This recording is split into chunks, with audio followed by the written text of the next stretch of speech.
by Michelle Goldberg, Thursday, November 30, 2017, 2 a.m. 3 months ago, The Washington Post reported that even as Donald Trump ran for president, he pursued plans to build a Trump Tower in Moscow. The next day, The New York Times published excerpts from emails between Felix Sater, a felon with ties to Russian organized crime, and Michael Cohen, one of Donald Trump's lawyers and Sater's childhood friend, about the project. Sater was apparently an intermediary between Trump and Russia, and in a November 3, 2015, email to Cohen, he made the strange argument that a successful deal would lead to Trump's becoming president. Boasting that he was close enough to Vladimir Putin to let Ivanka Trump sit in the Russian president's desk chair, Sater wrote, "I will get Putin on this program and we will get Donald elected." These stories were, at the time, bombshells. At a minimum, they showed that Trump was lying when he said, repeatedly, that he had nothing to do with Russia. Further, Sater's logic, that Putin's buy-in on a real estate deal would result in Trump's election, was bizarre, suggesting that some part of the proposed collaboration was left unsaid.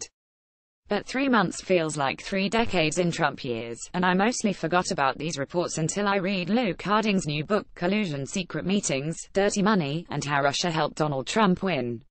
One uncanny aspect of the investigations into Trump's Russia connections is that instead of too little evidence, there's too much. It's impossible to keep it straight without the kind of chaotic wall charts that Carrie Matheson of Homeland were assembled during her manic episodes.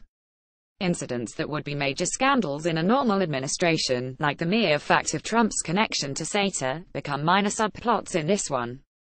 That's why collusion is so essential, and why I wish everyone who is skeptical that Russia has leverage over Trump would read it.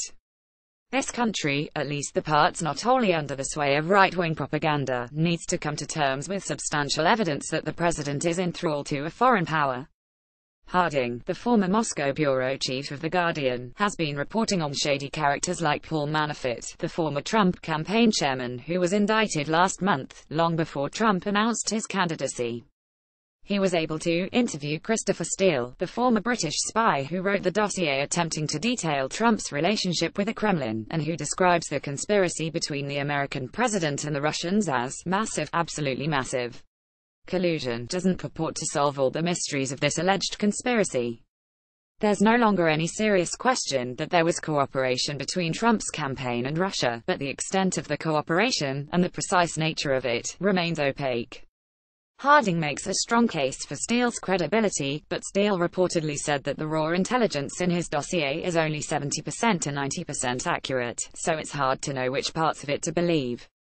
But Harding's book is invaluable in collating the overwhelming evidence of a web of relationships between the Kremlin, Trump and members of Trump's circle. He suggests, convincingly, that Russia may have been cultivating Trump since the 1980s.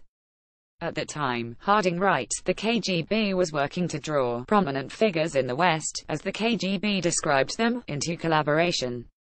According to Harding, a form for evaluating targets asked a pride, arrogance, egoism, ambition or vanity among subjects' natural characteristics. Last week, The Times reported that many Russian critics of Putin deplore America's fixation on Moscow's role in the election, since it reinforces Putin's image of himself as an ever-victorious master strategist, controlling world affairs. The article quoted Ivan Kirillov, a Russian historian and America expert. American liberals are so upset about Trump that they cannot believe he is a real product of American life. They try to portray him as something created by Russia. As one of those American liberals, I don't think this is quite right. Trump, the gaudy huckster who treats closing a sale as the height of human endeavor, is a quintessentially American figure. His campaign of racial and religious grievance drew on the darkest currents of American history. At most, Putin appears to have recognized an opportunity that American political dysfunction created. It's a sign of how deep that dysfunction goes that the substantial evidence that the president is not a patriot hasn't caused more of a political earthquake. America, stunned and divided, appears incapable of metabolizing all we're learning about the man in the White House. Yes, we have investigations, but the business of government plods on right now. The Senate is working on the Roy Moore of tax bills, a piece of legislation that magnifies right-wing pathologies into a cartoonish grotesque.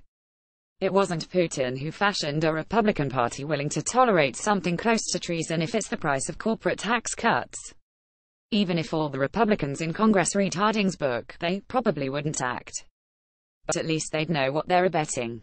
Michelle Goldberg is a columnist for The New York Times.